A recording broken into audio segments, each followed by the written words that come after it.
Nagprotesta sa Mendiola sa Maynila ang isang grupo ng mga nurse. Inirereklamo nila ang mababang pasahod sa mga nurse sa bansa.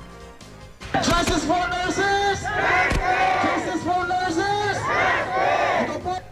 Nagsuot sila ng black dahil wala raw silang naaaninag na kinabukasan para sa mga nurse sa Pilipinas.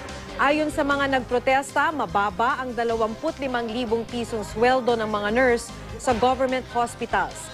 Contractual pa ang karamihan sa kanila. Dahil daw dito, marami ang nangingibang bansa, kaya nagkukulang tuloy ang mga nurse sa mga government hospital.